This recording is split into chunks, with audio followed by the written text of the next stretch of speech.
Ultime hommage des populations abidjanaises au Premier ministre ivoirien Ahmed Bakayoko. Avant le transfert de la dépouille mortelle à Séguéla, sa ville natale, pour l'inhumation, membres du gouvernement, forces de défense et de sécurité et personnalités publiques, avec à leur tête le chef de l'État Alassane Ouattara, ont décidé d'honorer l'illustre disparu. Le siège de la principale entreprise de pompes funèbres du pays, située à Treichville, une commune du sud de la capitale économique ivoirienne, connaît une ambiance particulière. Les autorités politiques et administratives étant encore sous le choc de cette disparition.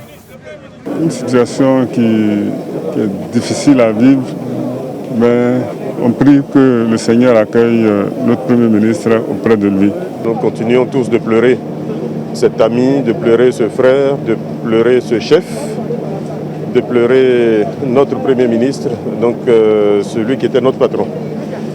C'est avec beaucoup de peine que nous venons aujourd'hui pour l'ultime rencontre avec lui. Ahmed Bakayoko est connu pour sa bonne humeur, son amour pour le travail et sa proximité avec la jeunesse ivoirienne. Il a d'ailleurs contribué à la réforme de l'armée ivoirienne en tant que ministre d'État, ministre de la Défense. Pour les populations, son départ constitue une réelle perte pour le pays. Moi, je suis enseignante et depuis 2009, on devait avoir une indemnité de logement, mais ça n'a pas été fait. Dès que M. Ahmed Bakayoko a été nommé Premier ministre, les premières heures, nous l'avons saisi. Et les 3 mois qui ont suivi, ça a été chose faite. Je m'en serais voulu si j'étais absent.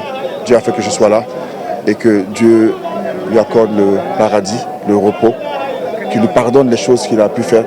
Pour rappel, Ahmed Bakayoko est décédé le 10 mars dernier des suites d'un cancer fulgurant.